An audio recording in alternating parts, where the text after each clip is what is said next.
Good day everybody, I am here to discuss about my output in Google Classroom.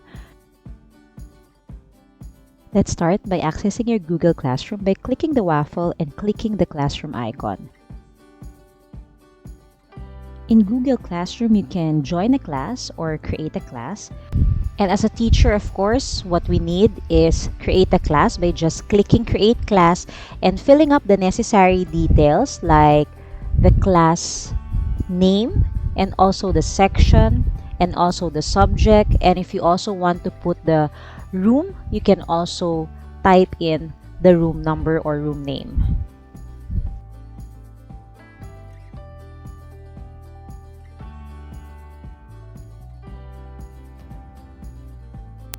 Once you're done creating a class in Google Classroom and click Home, you will see a box.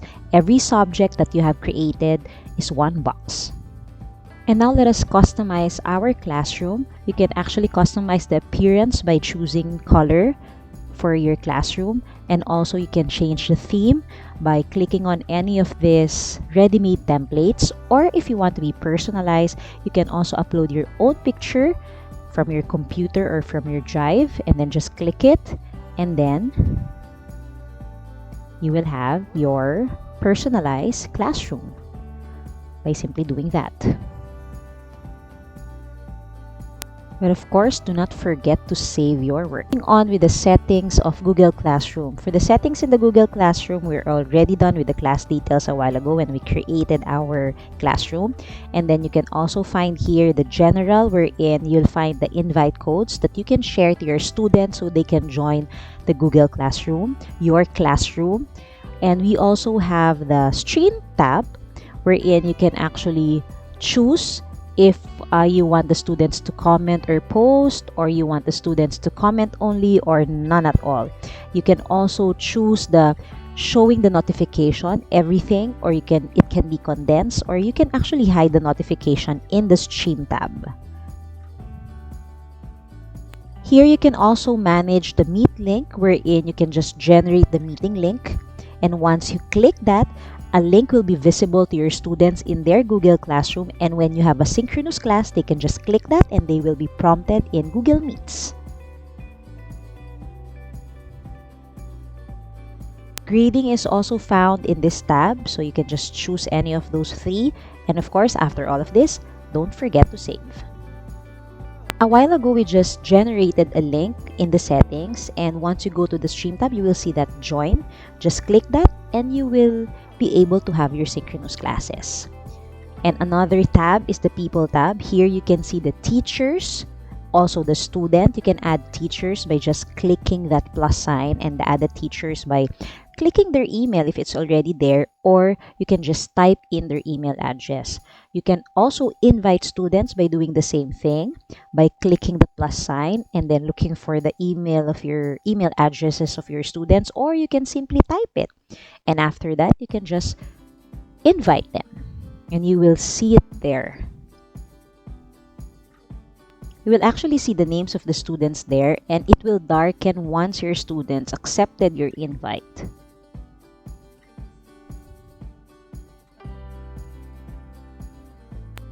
Just in case you won't need to remove some students here, you can also do that by checking on the names of the students. And then after that, just click Action and Remove, and students will be removed in your class. Another thing you can do is you can also check the name of the student and then press Action and then press Email, so that if you want to email the student, you just have to do that and it's done. So those are the things that you can do in the People tab. And now let's move on to the Classwork tab. Now here in the Classwork tab is where you can deploy an assignment, a quiz assignment, questions, materials. You can reuse posts, and of course, if you want to arrange it, you can create topics. Creating topic is important if you want your classroom to be organized. Now, if you want to create a topic, just click Create and then click Topic and then add the topic. In my case, I wanted to divide my classroom into 4 gradings: first, second, third, and fourth grading. And now moving on to deploying an assignment, you just click create and then click assignment, and then here you are prompted with this interface wherein you can just type in the necessary details. Of course, you need to type the title and instruction. It's actually optional because if you have instruction in your attachment, it's okay, but if you still want to put instructions, it's fine. And then if you want to upload from your computer or from your drive or share something from YouTube or create, or also if you want to share a link, you just have to click any of those icons. So in my assignment, I wanted to upload a file, so I just click upload file and then chose a file from my laptop, and then it's there. My file is already attached as an assignment. Then I can just have these 3 choices. It's up to you if you want them to edit it or just view it. Do not forget to fill up the details such as the score or the point, the due date, and the time. It's actually optional. And also, of course, you have to click what topic it is. Is it from the first grading, second, third, or fourth? In my case, that's the topic name that I have. If you have rubrics, you can also add that. And if it's an essay or sentences, you can also check that plagiarism. And you can actually choose the students whom you can send your file. But in my case, I only have 1 student. I invited only 1 student, so I don't have that option yet, but you can do that. And you can now submit or save your assignment. So if we go back to our stream, now you can see the notification in the stream, because a while ago when I changed the settings, what I chose is condense. So when you say condense, there's a notification, but it's not too detailed.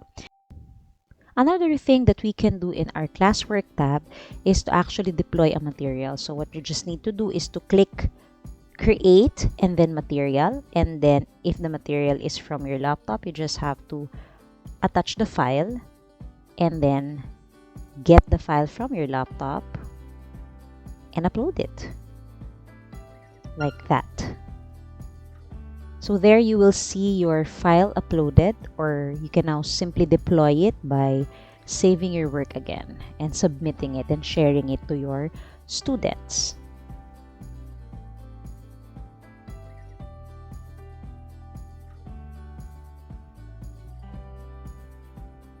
Now you will see under classwork, under first grading, I already have the lesson, the assignment, or the seatwork that I just deployed a while ago. Now going back to the stream tab, you can also make an announcement. You just type in your announcement.